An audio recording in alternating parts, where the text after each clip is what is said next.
So, how are you doing today? I'm doing well. I'm doing well. I'm excited that it's the weekend, which just means more homework, but that's okay. Part That's of it. true. Yeah, little time to yourself to regroup. So, what I wanted to do is right before we get into the questions, I wanted to give you like a minute or so just to tell people just a little bit about yourself, remind them who you are, the court you're running for, if you'd like to start anytime you'd like.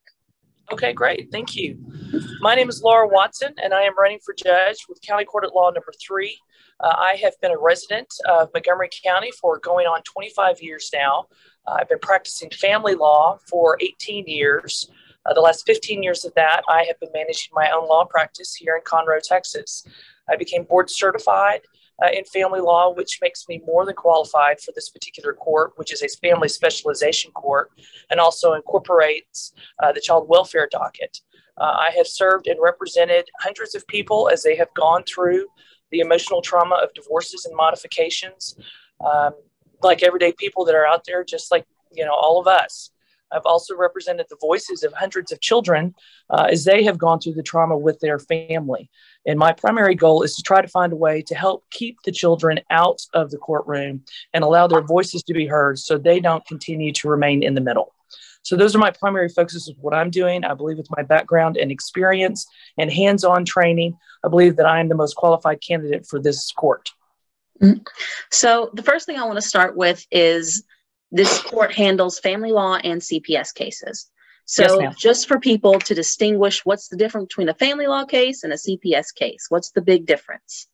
so the big difference when you actually get into CPS, that's where the government has actually intervened for the safety and welfare of the child. So essentially, probably the best way to say that is the current environment with both parents is not working. And so what they're having to do is to get that child out of that environment and protect them either with a placement with some other family member, or if they cannot find an appropriate placement within the family, then they have to actually go and put in either a foster care placement or some type of home in the interim until they can find a way for either the parents to get back on track and rectify whatever the wrongs are, or if they continue to try to find another family member to place. When you have standard family law cases, that is kind of like what you and me, unfortunately, if we have gone through it, that's when we go in for a divorce, or if we have an underlying court order from a prior divorce where we have to change that or modify it because what we have is just not working. The fun ones are the adoptions when we get to go in there and adopt, which of course, those are near and dear to my heart because my children were just adopted by my husband, in fact, this past summer. So those are the good ones. Absolutely. So CPS cases, especially ones in which reunification efforts are underway, can be very lengthy cases and very cumbersome cases. So as judge, what are your plans to help kind of streamline and take a case that is already cumbersome and brings a lot of toll on the people involved to make it move as quickly and efficiently as possible? Well, the way that is set up under our code and the child welfare code, they have timelines and guidelines with which we are supposed to follow. And the first thing that I want to emphasize is the primary focus in any CPS case and the first and foremost goal is family reunification. And unfortunately, I'm not seeing as much of that happening right now. There seems to be and appears to be an increase in terminations that are going on. I'm receiving information that terminations are happening because maybe one family or a non-family member is maybe better than perhaps the family. But in terms of going back to answer your question, I think the primary thing is you have to evaluate each case individually. I'd love to say that there is a cookie cutter model for every family in every case. Unfortunately, there isn't.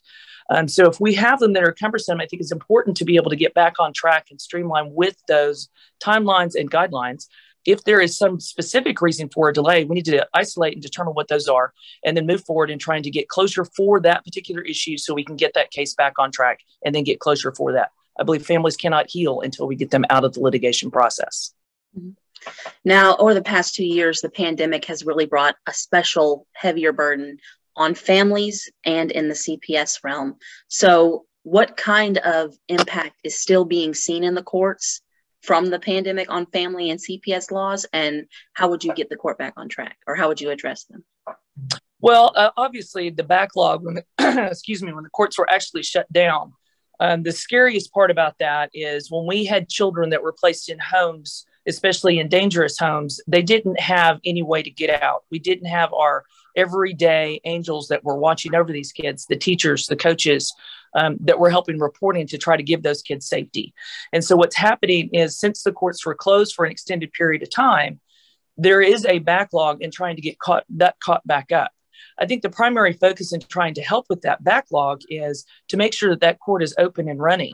And even if it goes so far as to say, we have to work a little bit longer today, or maybe we work through a lunch, there's ways that we can get those cases back on track.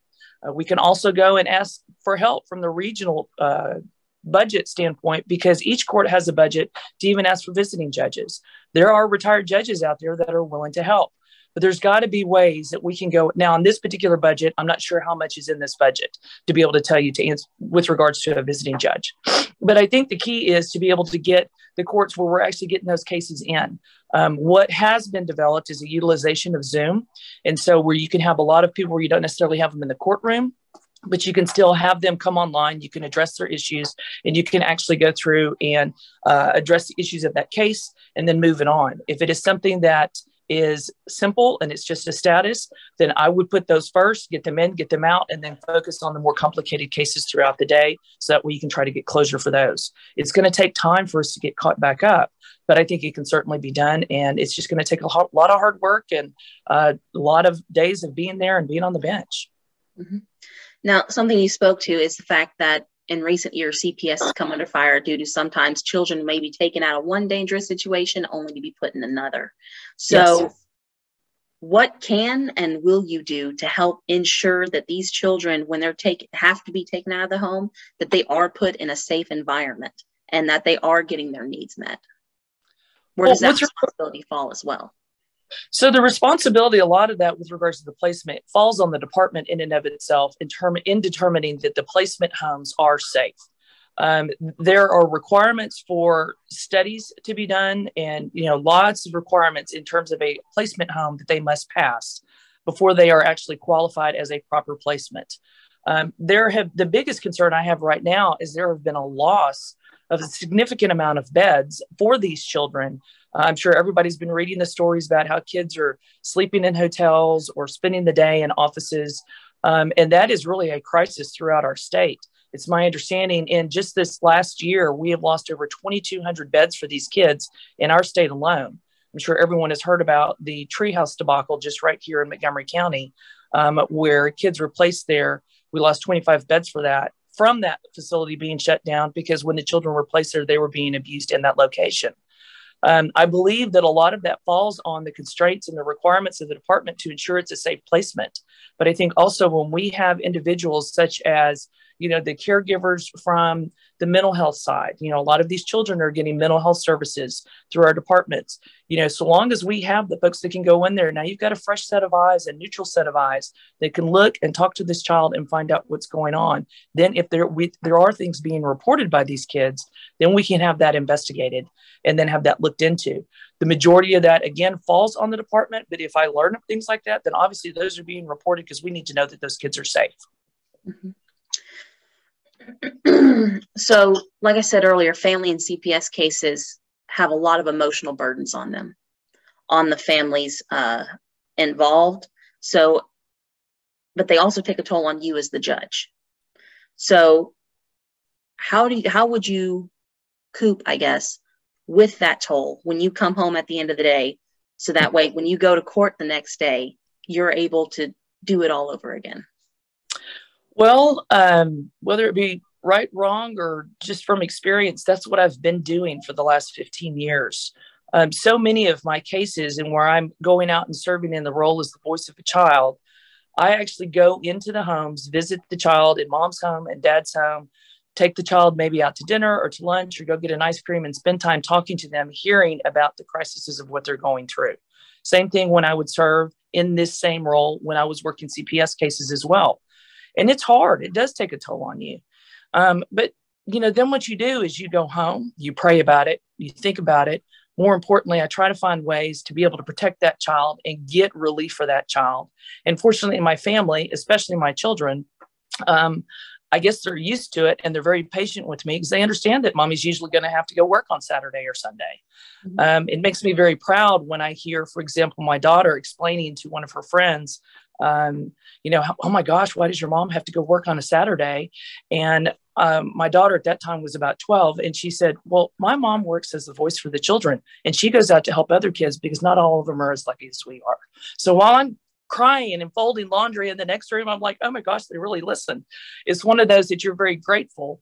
And so I think through prayer and coming home and hugging my family a whole lot and being reminded that this is a great cause because kids need it. That's what it's worth. Mm-hmm. There you are. You started there out. I'm sorry about that. It's okay. So, as a judge, there are limits as to what you can do versus what you can do as a lawyer. So how will you maintain being and making sure that the parties are being advocated for, as well as taking into consideration all sides when you're having to decide these cases?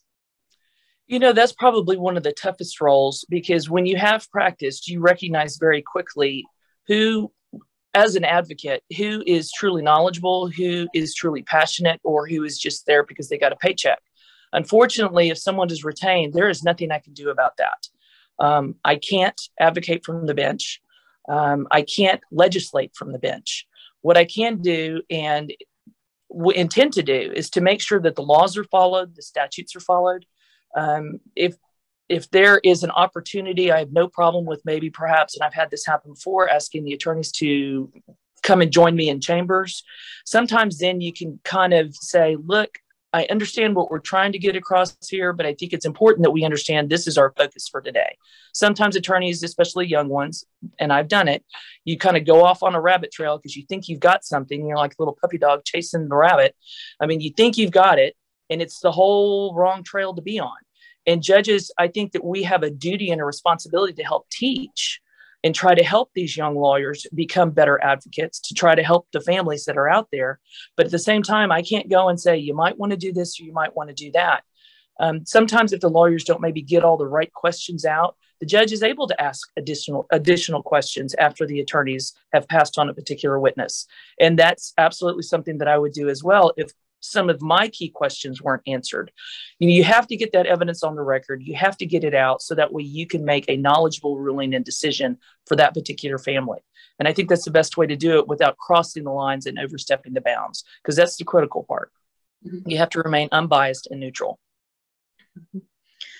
What would be your docket priorities? What kind of docket would you structure? So I think the first thing we have to do, if you look at any court, especially after the pandemic, is there's going to be a backlog. And I think the primary thing that we have to do is get the oldest cases out. There's absolutely no reason for a case, especially a family law case, to be sitting on a docket for 2, 3, 4 years. And unfortunately, that is what's happening.